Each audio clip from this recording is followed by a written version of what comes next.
시청자 여러분 안녕하십니까. 폴리티코 정치연구소입니다. 저는 신유철입니다. 이 시간에 여러분들께 전해드릴 소식은 박영수 전 특검에 대한 압수수색 지금 진행이 됐습니다. 자, 박영수 전 특검 50억 클럽 대상자로도 꼽혀 있고 언제고 이 사람에 대한 수사는 진행하겠구나 다들 예측은 하셨었죠. 그게 이번에 이제 압수수색이 들어간 겁니다.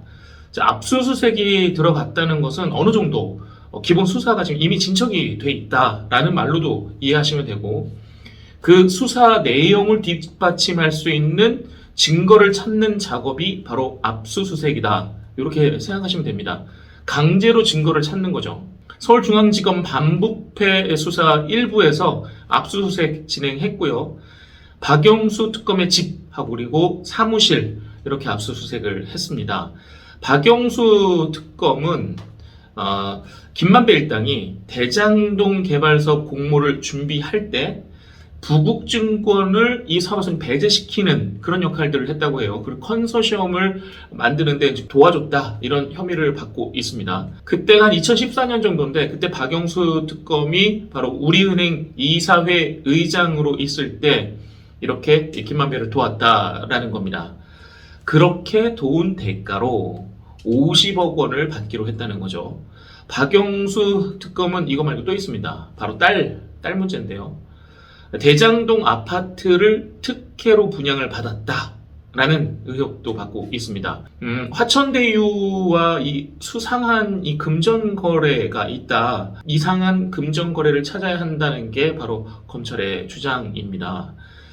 박영수 전 특검의 딸이 이 화천대유에서 2019년 9월부터 2021년 2월까지 일을 했는데 11억을 받았습니다.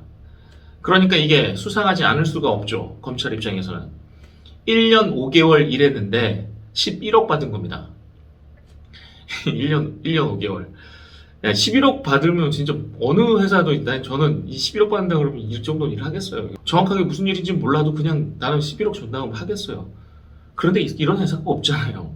그러니까 의심이 안 갈래야 안 갈 수가 없는 겁니다. 이 화천대유는 유독 직원 복지가 좋습니다. 이 곽상도 의원 아들도 그렇고 박영수 특검 딸도 그렇고 돈을 어마무시하게 갖고 와요. 자, 다시 50억 클럽 얘기로 오겠습니다. 박영수 전 특검이 이 압수수색을 받을 때 같이 압수수색 받은 사람이 하나 더 있습니다. 바로 양재식 변호사인데요. 이 사람은 이 박영수 전 특검을 보좌했던 사람입니다. 대장동 일당을 변호했던 인물이기도 합니다.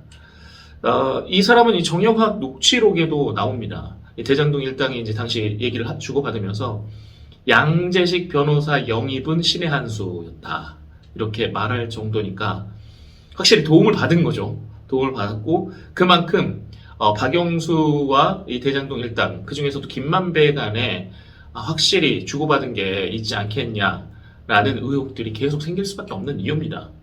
제대로 신의 한 수로 도움을 받았다잖아요. 그리고 우리가 아는 것만 해도 이 부국증권을 거기서 빼가지고 지분 분산 안 하게 하고, 그러니까 돈이 안 새게끔 하는 거에 역할을 잘한 거죠. 제가 봤을 때는 50억 가지고 될 일인가 싶은 생각도 들면서 계속 얘기하겠습니다. 자, 이 검찰은 압수수색하는 과정에서 박영수 전 특검 측근의 은행거래 내역도 이번에 확보했다고 합니다. 이런 이게 조각적인 뉴스가 나오는 걸 보면 검찰 쪽에서는 확실히 이번에 수학이 있었다라고 지금 보는 것 같습니다. 이달 초에 이 검찰이 김만배가 이제 대장동 수익으로 은닉 수익이라고 표현하죠. 이제 숨겨놓은 돈 390억 원을 은닉했다 해가지고 기소했지 않습니까? 이 수익 390억 원이 바로 로비 명목으로 50억 클럽에 흘러 들어갔다는 가능성을 이 검찰은 보고 있는 겁니다. 이 390억 원이 그 50억 클럽에게 어떻게 들어갔는지 이 돈의 흐름을 추적을 하면 되겠죠. 제가 봤을 때는 그렇게 어려운 일일까 싶으면서도 계속해서 압수수색을 하는 거는 좀 더 좀 명확한 자료가 좀 필요한 입장인 것 같긴 합니다. 이 지금은 단순히 이 한 명 박영수 특검에 대한 압수수색을 했지만 앞으로 이제 55클럽으로 분류되는 인사들이 있잖아요. 뭐 권순일 전 대법관이죠. 그다음 최지경 전 청와대 민정수석, 그리고 김수남 전 검찰총장, 홍선근 머니투데이 미디어그룹 회장, 뭐 이런 사람들이 있습니다. 이런 사람들에게 순차적으로 이제 압수수색이나 이제 강제 수사가 진행되지 않을까 지금 생각이 됩니다.